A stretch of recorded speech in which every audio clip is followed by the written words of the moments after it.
Gracias a nuestro invitado que aceptó estar en nuestro estudio de CNN en la Ciudad de México, Moisés Naim, un escritor, columnista, un hombre muy reconocido a nivel internacional que está aquí para conversar. ¿Cómo estás, Moisés? Carmen, encantado de estar aquí. Me da Gracias. mucho gusto el reencuentro, hemos conversado contigo en otras ocasiones y bueno, entre otras cosas, con motivo de un libro que está circulando, que es de tu autoría, de reciente publicación, con un título altamente sugerente, El fin del poder. Y bueno, pues estás aquí con este libro de portada roja, de debate, hablando de empresas que se hunden, hablando de militares derrotados, de papas que renuncian y de gobiernos impotentes, como el poder ya no es lo que era. ¿Ya no es lo que era el poder?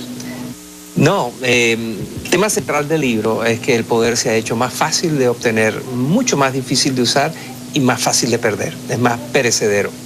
El poder en sí, la definición clásica del poder, que es la capacidad que tiene una persona, una organización de obligar a otros que hagan o dejen de hacer algo, no ha cambiado, esa es la definición.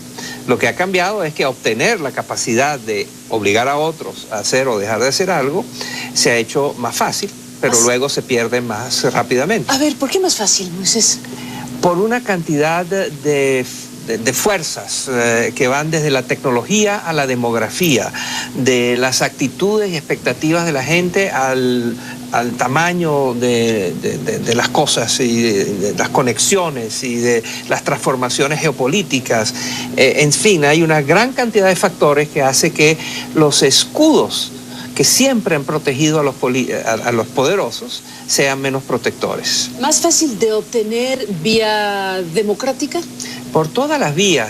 Imagínate, el argumento del libro es que esto que le está pasando al poder, le está pasando al poder en todas partes del mundo. Y está pasando no solo geográficamente en todas partes, sino en todas las actividades humanas. Está pasando en el mundo de la guerra y en el mundo de la política, en el mundo de las relaciones entre países y en el mundo de las relaciones entre parejas, el mundo de la cultura y el mundo de las empresas privadas o de los medios de comunicación. Hoy en día hay blogueros que tienen una cantidad de seguidores, que son muchos de ellos en sus blogs, tienen más gente que los lee que los periódicos de más alta circulación. Tienes un grupo de insurgentes que apareció de pronto en las fronteras de Siria con Irak, que se llama el Estado Islámico, del cual no hubiéramos hablado. Si esta conversación hubiera ocurrido hace un año, nadie hubiera hablado del Estado Islámico, del ISIS, y sin embargo ha reconfigurado esa región, ha obligado a los Estados Unidos a repensar su estrategia en Irak, ha cambiado. ¿Y quiénes son? No se caracterizan por tener armas muy sofisticadas, por tener un gran número de personas. Son insurrectos. Entonces, todo esto lo llamo yo en el libro los micropoderes. ¿Y qué significa, Moisés, que el poder es menos poderoso, que el poder es diferente? No, el poder sigue siendo, de ninguna manera, no soy ingenuo, el libro no dice que no hay grandes concentraciones de poder, que Vladimir Putin y Barack Obama y el gobierno de China y Google y Facebook y los grandes bancos, los grandes gigantes. Nadie dice que esos no son poderosos. Que son menos poderosos. Lo que digo es que tienen más restricciones para hacer lo que quieren. Y el componente, ya lo mencionaste, el componente tecnológico es el gran factor, es decir, la condición más horizontal de comunicación de las sociedades a través de las grandes redes, etcétera. ¿Ese es el factor? Yo le doy menos importancia a eso de lo que otros autores le han explicado. Sería necio decir que las redes sociales y Twitter y Facebook y en general la Internet no es un potentísimo motor de cambio en la sociedad y en el mundo. Por supuesto que lo es. Pero en el libro insisto que las redes sociales e Internet son un instrumento. Y los instrumentos tienen usuarios. Y esos usuarios tienen motivaciones, intenciones, intereses, sentido de dirección. Entonces lo que hay que entender es qué es lo que hace que los usuarios de Internet la estén utilizando en una dirección o en otra. Y ahí hay un mundo de otras variables que están determinando lo que está pasando al poder. ¿En qué te detienes? ¿En qué otras variables? Yo explico que lo que está sucediendo es que estas barreras que protegen a los poderosos, estos escudos que llamé antes, están bajando. Las barreras están bajando, están siendo menos, protegen menos. Y eso es porque hay una larga lista de factores que yo agrupo en 3 categorías que las llamo revoluciones. La revolución del más, la revolución de la movilidad y la revolución de la mentalidad. La revolución del más capta el hecho de que vivimos en un mundo donde hay más de todo. Hay 7.000 millones de personas en el planeta. A la humanidad le tardó hasta el año 1950 llegar a tener 2.000 millones de personas. Hoy somos 7.000. Pronto vamos a ser 9.000. Hay muchísima más gente. Esa gente está mejor informada, más educada, tiene diferentes formas de operar. Somos el planeta más joven que ha existido en la historia. La edad promedio de la humanidad hoy en día es la más baja, a pesar de que en algunos países dominan los ancianos y en otros países no, pero en general, en promedio, en el mundo, es el más joven que ha habido. Y hay más partidos políticos y más empresas, más religiones y más armas, más medicinas y más computadoras y más tecnología. Hay más de todo, Carmen. Y cuando hay más, ejercer el poder se hace más difícil. Es mucho más fácil ejercer el poder sobre 10 millones de personas que sobre 100 millones de personas más educadas, más informadas, más nutridas y con mejor nivel económico. Pero no solo hay más, y es la revolución del más, sino que ese más se mueve todo. Y esa es la revolución de la movilidad. Se mueven las personas, se mueve el dinero, se mueven las ideas, los productos, las ideologías, los partidos políticos, las religiones, los terroristas, los filántropos, las organizaciones no gubernamentales, los medios de comunicación. Y eso que se mueve todo hace que sea también muy difícil ejercer el poder, porque el poder necesita una audiencia cautiva. Para ejercer el poder tienes que tener fronteras muy claras dentro de los cuales tus sujetos de poder no se pueden mover. Ahora todo se mueve. Y la combinación de la revolución del más, de esta abundancia de todo, con ese más que se mueve, la movilidad, genera la tercera revolución, que es la de la mentalidad, donde el mundo ha cambiado en cuanto a aspiraciones, expectativas, tolerancias, intolerancias, etc.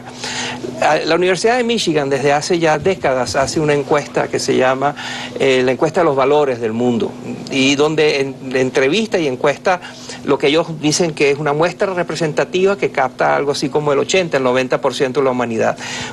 Y les pregunta sobre valores, sobre qué les gusta, qué piensan, qué toleran, qué aceptan, qué es inaceptable para ellos. Y cuando tú ves los resultados, el mundo que está siendo encuestado hoy en día pareciera que es un planeta diferente de las respuestas que se obtenían hace tan solo 10 o 15 años. Es un mundo donde hay una revolución de la mentalidad muy grande que tiene consecuencias muy importantes para el poder, puesto que ya la gente no acepta tan pasivamente el poder autoritario. ¿Qué sucede con un poder que efectivamente puede perderse más rápidamente o más fácilmente por el conjunto de estos elementos, pero se transfiere hacia otros territorios? ¿Qué sucede con la dinámica del poder?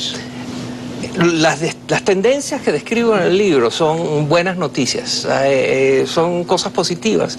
Vivimos en un mundo donde hay más posibilidades, es un mundo de más oportunidad, es un mundo donde los excluidos tienen ahora una oportunidad mayor de que su voz sea oída y de que sus intereses sean representados. De nuevo, no soy ingenuo, yo no estoy diciendo que no hay desigualdad y que no hay exclusión y que no hay discriminación. Claro que la hay, pero también hay más posibilidades de quienes son discriminados y marginados tengan la posibilidad de opinar. Hemos visto cómo jóvenes se reúnen y crean un movimiento político, hemos visto cómo la gente toma las calles y logra cambiar gobiernos, hemos visto cómo un grupo pequeño de jóvenes se reúne y hace una empresa que en poco tiempo logra tener un éxito inmenso y desplazar a las empresas existentes. Inclusive hemos visto cómo hemos visto cómo las mujeres están siendo cada vez más empoderadas. Falta muchísimo y la distancia que hay desde donde estamos a donde debemos estar es enorme, pero no hay duda de que ha habido progreso en ese sentido. Me entusiasma tu entusiasmo. Me entusiasma tu entusiasmo, porque querría decir que tú observas y ves, como gran analista que eres y como experto en la materia de poder, ¿ves buenos tiempos para las democracias de los países? No, esa es un área, de la misma manera que creo que las tendencias que describo aquí tienen todas estas cosas positivas y dignas de ser celebradas, hay áreas de preocupación. Moisés Naim, hace un momento dije que me entusiasmaba tu entusiasmo porque, bueno, quiere decir que estás observando que el ejercicio de poder se ha transformado, que que la civilización tiene cosas que celebrar, pero cuando te dije eso significa que son buenas noticias para la democracia, dijiste, a ver.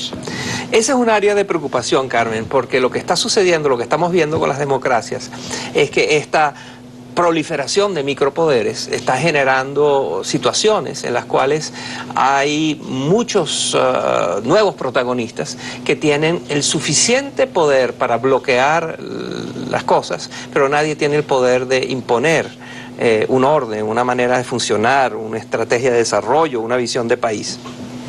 Entonces, y lo estamos viendo, lo vimos en Estados Unidos, cuando de pronto, y para sorpresa de todos, apareció el Tea Party, que era un grupo de extremistas dentro del Partido Republicano que decidió tomar el Partido Republicano y lograron tener una influencia enorme en el Congreso de los Estados Unidos. Pregúntale a Obama. Hasta el punto de que pusieron de rodillas al Estado y lo obligaron a cerrar operaciones. Y por poco crearon una crisis financiera mundial cuando estaban a punto de no autorizar el refinanciamiento de las operaciones cotidianas del gobierno de los Estados Unidos. Este es un grupo nuevo, que no tiene el poder realmente para imponer una agenda, pero sí tenía el poder de obstruir, obstaculizar, impedir. Y lo hemos visto en muchos países. Se está dando cada vez más lo que Frank Fukuyama ha llamado la aparición de las vetocracias en vez de democracias. Vetocracias quiere decir que hay muchos protagonistas con el poder de veto, de bloquear, de impedir que las cosas funcionen. Eso crea inmovilidad, entonces. Y entonces se crea parálisis, se crea las decisiones son tomadas tarde, hay que satisfacer a todos y entonces el mínimo común denominador y entonces en vez de las soluciones ser soluciones son agua tibia que sirve solo para paliar o posponer las decisiones. Y entonces la calidad de la eficacia de los gobiernos está disminuyendo al mismo tiempo que las tres revoluciones están haciendo que la población esté en mayor efervescencia que nunca y la revolución de la mentalidad está haciendo que los ciudadanos quieran y exijan y los vemos tomando las calles de Brasil a Santiago de Chile, a Sudáfrica, a India, a México. A México, Moisés, que llegas a México en estos días, es un corto viaje el tuyo, cuando México está atravesando un momento, bueno, lleva un momento crítico bastante prolongado, digámoslo así, pero especialmente grave en función de un capítulo que ha detonado una indignación nacional, que ha generado reacciones internacionales como las que no veíamos hace mucho tiempo para México, a pesar de que lleva bastantes años ya con una espiral de violencia en algunas zonas del país. Y llegas cuando México está observando con mucha crudeza cómo desde un ámbito de poder local, no digo que no tenga que revisarse el ámbito federal, por supuesto, pero un ámbito de poder local que es el botón de muestra podrido de cómo puede penetrar un tipo de poder criminal estructuras formales de representación de la sociedad. El caso Iguala, el caso de los chicos desaparecidos normalistas de Ayotzinapa, un gobierno federal que se siente acorralado por la presión internacional y nacional, ese poder del gobierno mexicano, ese poder en México, ¿cómo lo ve un hombre como Moisés Naim? De nuevo, yo no dudo que el gobierno mexicano es un gobierno que tiene poder, pero tampoco dudo que ese poder tiene más restricciones para ser utilizado que antes, y que es una tendencia mundial. Una de las sorpresas que he tenido en este viaje a México, yo no soy experto en México y quiero ser muy respetuoso. Los expertos sobre México son los mexicanos, no somos los visitantes ocasionales a México. Sin embargo, la sorpresa que he tenido es que me ha sorprendido la sorpresa de toda esta tragedia.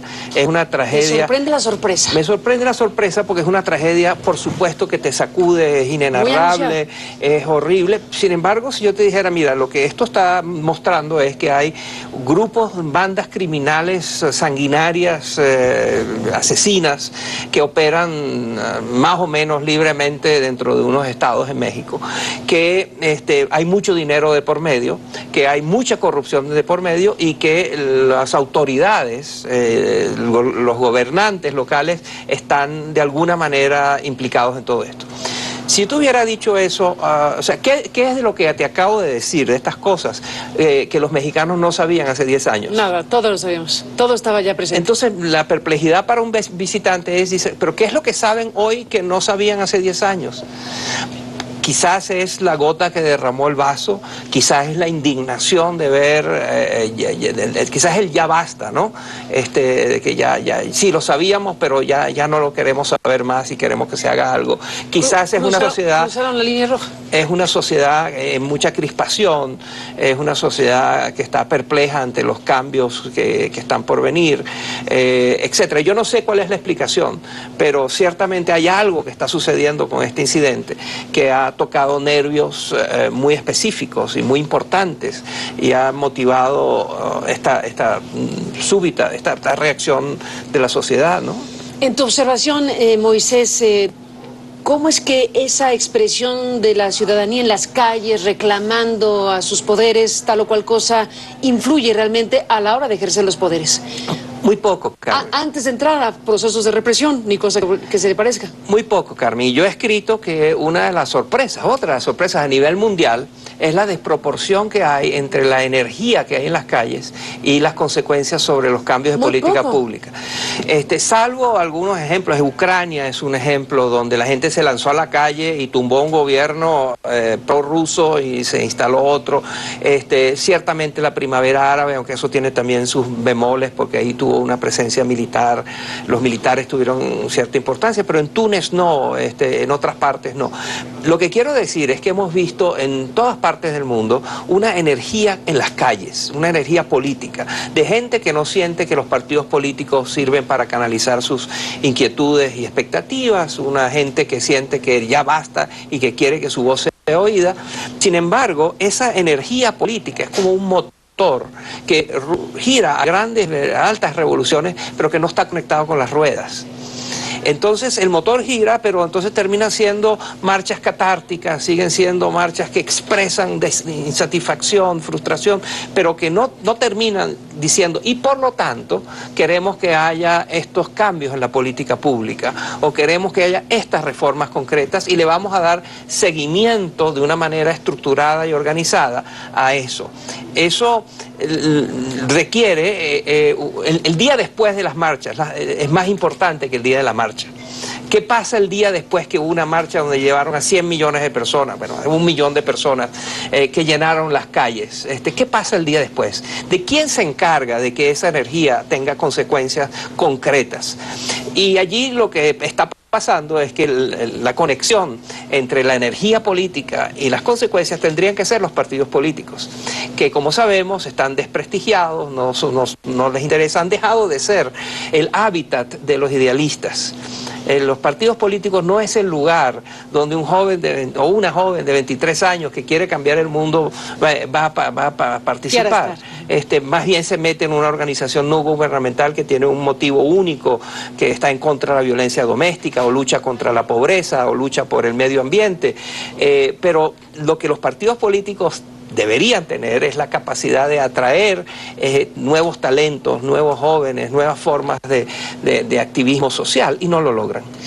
Y si eso es así, Moisés, tal cual lo estás diciendo, en lo inmediato no hay nada que sustituya la figura de los partidos políticos para conectar la energía social con las ruedas que tú dices. Correcto. Entonces la esperanza... lo que hay es un desperdicio de energía social. Absolutamente. Y entonces la esperanza es que poco a poco haya un aprendizaje de que quienes organizan estas grandes manifestaciones que reflejan una necesidad y una aspiración de la sociedad, entiendan que no basta con crear movimientos, que no basta con crear organizaciones no gubernamentales, que para gobernar, para cambiar el país, para mejorar la situación, para atender las demandas de la gente que está marchando, necesitas un partido político con vocación de gobierno, que tiene opiniones sobre qué es lo que hay que hacer con la política, con la educación preescolar y con la política militar, con la política macroeconómica y con la agricultura. Un partido político, un gobierno tiene que ocuparse de todo, y eso forma parte de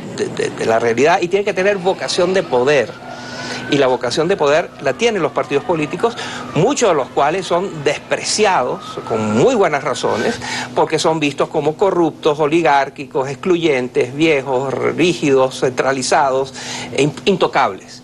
Bueno, hay que hacer partidos políticos que tengan nada de eso y que sean atractivos para quienes quieran cambiar el mundo. Bueno, tú dices que la energía social que se manifiesta catárticamente en grandes manifestaciones, pero que no conecta con transformaciones específicas y reales, esas manifestaciones masivas en las calles serían capaces de llevar a los propios partidos políticos a transformarse a sí mismos. Para eso sí les alcanzaría. Te pregunto después de la pausa, te escucho. ¿Alcanza o no alcanza? Por lo menos, que ya se ve mucho, para que los partidos políticos, que son estos entes cuya vocación es el poder y organizar la pluralidad y demás cuestiones, puedan entender la señal de la sociedad que no los quiere, la sociedad que está reclamándole al sistema político en su conjunto. ¿Alcanzaría para eso la energía social de la que hablas? Depende del país, por supuesto, y depende de las circunstancias. Pero lo que hemos visto históricamente es que los partidos políticos que no responden a esto son arrasados. Vimos en Italia, por ejemplo, cómo hubo toda la estructura histórica de partidos políticos que uno pensaba que eran intocables y permanentes, se derrumbó. En Venezuela, en mi país, partidos políticos que existieron, que eran muy poderosos y que uno pensaba que eran también inamovibles y permanentes, desaparecieron. Entonces, los partidos políticos tienen que innovarse o desaparecer, o tienen que aparecer nuevos partidos políticos que tengan características que se parezcan a las ONGs, a los movimientos, a las causas que sacan a la gente a la calle, pero que tengan vocación de poder. Si tú piensas, la innovación vivimos en un mundo de innovación. Desde que nos levantamos en la mañana hasta la noche, nuestras vidas han sido transformadas por la innovación en todo lo que hacemos, excepto en la manera como nos gobernamos y cómo hacemos política. No hay innovación en la política en el mundo, no hay innovación en la manera de gobernarnos en el mundo. Y entonces hay un rezago muy importante entre cómo el mundo está cambiando a gran velocidad en todos los ámbitos, menos en la manera en que nos gobernamos. Hay que poner la imaginación, dirían los clásicos, al poder. Así es. Bueno, entre otras cosas, pues importante lo que dices, Moisés, un conjunto de ideas, de reflexiones, de planteamientos que están contenidos en El fin del poder, que forma parte de tu trayectoria y de lo que has contribuido a entender y a estudiar y analizar y discutir los fenómenos de poder en el mundo. Gracias por estar aquí. Muchas gracias, para contarlo. Gracias, Moisés, y gracias a usted que nos permitió acompañarle. Pásela bien.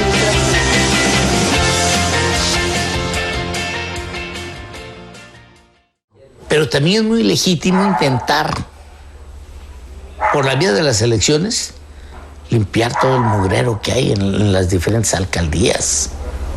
Tenemos los ciudadanos que avanzar. Una realidad que se vive en Guerrero, dice, y cuya muestra más descarnada fue lo ocurrido en Iguala con la desaparición de los estudiantes de Ayotzinapa. Y antes de irme a corte, les preguntaba, pues por esta paradoja de un país que dio el paso a la democracia, al juego de los partidos, a que el voto cuente, a la institucionalidad electoral, y que al mismo tiempo sigue siendo muy hábil como sistema para excluir en la representación política, económica, ya se hablaba hace un momento, y desde luego social.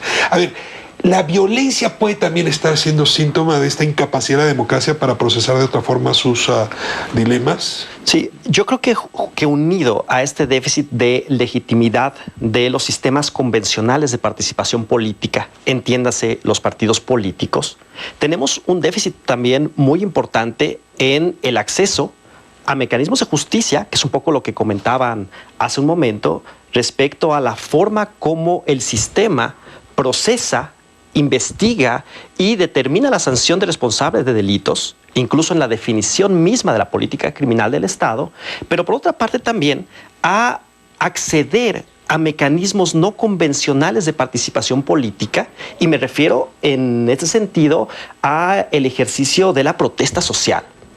La protesta social creo que nos refleja dos déficits importantes. Pero te tengo ahí. Es que sí hay una polarización frente a ese tema. Hay quienes les incomoda mucho la protesta social. No les gusta que les bloquean las calles, que les ensucien las avenidas. Y hay quienes dicen, es la única opción que tengo para que me hagan caso. A ver, ¿qué te está diciendo este nivel creciente de protesta social y sus expresiones distintas? Y déjame insistir, y fundamentalmente indígena. Claro. O sea, la protesta está muy ligada con la protesta indígena. Yo lo que creo es que la protesta social, el fenómeno de la protesta social, es de alguna manera el reflejo de la ausencia de otro tipo de canales institucionales o extrainstitucionales que permitan canalizar demandas ciudadanas. Entonces, la existencia de elementos o del incremento a las formas de protesta social, incluso a la variación en las formas de expresión de esta protesta social, es sintomático del déficit que tiene el Estado para procesar demandas de manera integral y canalizarlas de manera institucional. Pero por otra parte, el gran problema, que lo vemos en el caso Ayotzinapa, es que frente al ejercicio de la protesta social, la respuesta del Estado es violenta. Y esto nos refleja un segundo déficit. Y ese segundo déficit tiene que ver con si el Estado tiene controles democráticos que le permitan salidas distintas frente al ejercicio legítimo de la protesta social. Me queda muy claro que hay sectores de la sociedad a los que incomodan las personas en las calles. Incluso hay quienes dicen que se vayan a protestar a un lugar aislado cuando el sentido de la protesta social es la visibilización de demandas. Y me parece que esta incomodidad social, en buena medida, es el resultado del no comprender que el ejercicio de la protesta es un mecanismo cuando no existen mecanismos. Mariana. Mira, en Guerrero, en estas semanas que he estado en las carreteras, me ha llamado muchísimo la atención que las calles están tapizadas de Ayotzinapa, ¿no? Ves señalamientos por todos lados. Ayotzi vive, los del transporte público en el video de atrás de la camioneta nos faltan 43. En los restaurantes, comedores, tiendas de abarrotes, ponen cosas como pueden ser nuestros hijos, no hay que tener miedo. O sea, hay una expresión social masiva que se ve visualmente en las calles, y no solamente en el DF. Creo que hay que tener cuidado, que creo que mucho de este debate se da en los centros urbanos, pero no tanto en lo rural. Creo que hay que tomar en cuenta que en Guerrero, de los 80 y algo municipios, 23 ahora están tomados los ayuntamientos. Hay plantones desde hace más de 2 semanas. Y ahí se está gestando una ruta paralela. Por un lado está, por supuesto, la exigencia de la aparición de los 43 desaparecidos, castigo, cárcel a los responsables, pero también la necesidad de que en esta crisis nos está invitando y nos está exigiendo un momento creativo. Si tenemos una crisis con los partidos políticos, entonces, ¿cuáles son las opciones? ¿Cómo limpiamos el sistema partidario? O incluso hay debates por ahí de que quizás hay que pensar en otros que no sean el sistema partidario. Pero es un momento de mucha creatividad, de discusión política en pequeños espacios y en espacios masivos, de ver qué hacemos, porque no hay vuelta atrás. Lo que interesa en la lógica de la competencia electoral es quién tiene votos y quién me arrastra a la gente. Sin importar quién. Pues yo creo que sin importar quién es, porque seguramente Abarca no es la única persona que tiene estas características, es que está gobernando un municipio en el país. Habría que empezar a ver, y para esto también debería de servir esta experiencia, empezar a hacer una lista de quiénes son hoy los funcionarios públicos, presidentes municipales y de ahí hacia arriba, porque seguramente que este problema no está solo en el municipio. Este problema estará también en las cámaras locales y estará incluso probablemente en la Cámara Federal. Quiero decir, el proceso de el reto que tenemos enfrente y que se desprende de esta tragedia que conmociona a todo México tiene que ver con esa necesaria transformación estructural y que atraviesa por una modificación radical de las instituciones. Cuando pensamos en Mano Pulita en Italia, el 60%... operación de limpieza, de corrupción y de vínculos con la mafia. El 60% de los parlamentarios fueron a la cárcel. ¿Cuándo va a ocurrir eso en este país? En Colombia, ¿qué número de parlamentarios tuvieron que ser procesados penalmente para poder pensar salir de una situación de crisis, de violación masiva de derechos humanos? Lo que sucede en Cherán, en Michoacán, en el 2011, cuando por estas fechas deciden correr a los que estaban destruyendo sus bosques, corren al presidente municipal, a todo el ayuntamiento, corren a los partidos políticos y después preparan un terreno para en las elecciones decir no vamos a tener elecciones con partidos políticos, vamos a instalar nuestro propio consejo. En ese tipo de coyuntura nos encontramos, ¿no? O sea, el caso de Cherán fue una respuesta muy específica local que tenía que ver con una serie de condiciones, pero yo creo que es ese tipo de creatividad que nos está exigiendo el momento, que se pueden ver de diferentes maneras. Podemos decidir que frente a la propuesta de Peña Nieto de este pacto por la seguridad, que desde las organizaciones, desde el trabajo de derechos humanos, desde los movimientos sociales, vamos a elaborar otro pacto, pero desde nosotros, ¿no? Como un contrapunto. Yo creo que esos son el tipo de cosas que tenemos que ir pensando y elaborar. El gobernador de Guerrero, Ángel Aguirre, pidió licencia a su cargo para no interferir en la investigación que lleve a la localización de los 43 estudiantes desaparecidos en Iguala el 26 de septiembre pasado. Un anuncio que se da un día después de las multitudinarias marchas en diversas ciudades mexicanas en protesta por la actuación de las autoridades. Cruzcaya Liz tiene el informe. Castigo. La crisis en Guerrero detonó en el centro político del estado. El gobernador Ángel Aguirre anunció su decisión de solicitar una licencia al cargo. El día de hoy, con fundamento en el artículo 84 de nuestra Constitución Política del Estado de Guerrero, he decidido solicitar licencia al Honorable Congreso del Estado. Un mensaje que tuvo lugar 4 semanas después de que 6 personas fueran asesinadas y 43 estudiantes de la normal rural de Ayotzinapa desaparecieran en Iguala Guerrero a manos de policías de esa ciudad y de Cocula, así como de integrantes del crimen organizado, los Guerreros Unidos, según refirió la Fiscalía General. 4 semanas de movilizaciones tanto en Guerrero como en diversas ciudades de México bajo una sola demanda: que los estudiantes aparezcan y vivos.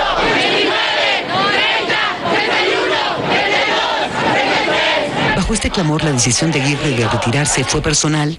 En las filas de su partido, el de la Revolución Democrática, dicen que no. El PRD ha demandado al gobernador de Guerrero, Ángel Aguirre Rivero, a que presente al Congreso del Estado la licencia para separarse del cargo, y pedimos a los diputados guerrerenses de todos los partidos el nombramiento de una persona que asuma el poder ejecutivo, reorganiza el gobierno del Estado, abra canales de diálogo con la sociedad guerrerense y se sume a las investigaciones. Ángel Aguirre rindió protesta al cargo el 1 de abril de 2011 y concluiría su periodo en octubre de 2015. Una vez sea aceptada su solicitud de licencia, de conformidad con el artículo 51, fracción séptima de la Ley Orgánica del Estado de Guerrero, será la Comisión de Gobierno, integrada por los coordinadores de las fracciones parlamentarias, la encargada de formular la propuesta para la designación del gobernador interino y que será votada en el Pleno en un plazo máximo de 30 días. Durante ese periodo será el secretario general de Gobierno, Jesús Martínez, quien asuma el cargo de forma provisional.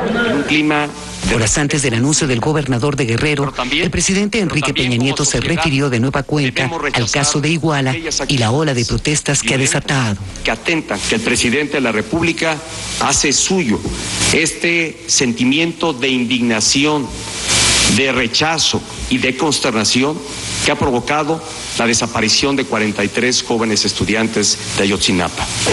Al tiempo que reiteró que su gobierno seguirá trabajando con firme determinación, dijo, para localizar a los estudiantes, esclarecer los hechos y aplicar toda la fuerza de la ley a los culpables.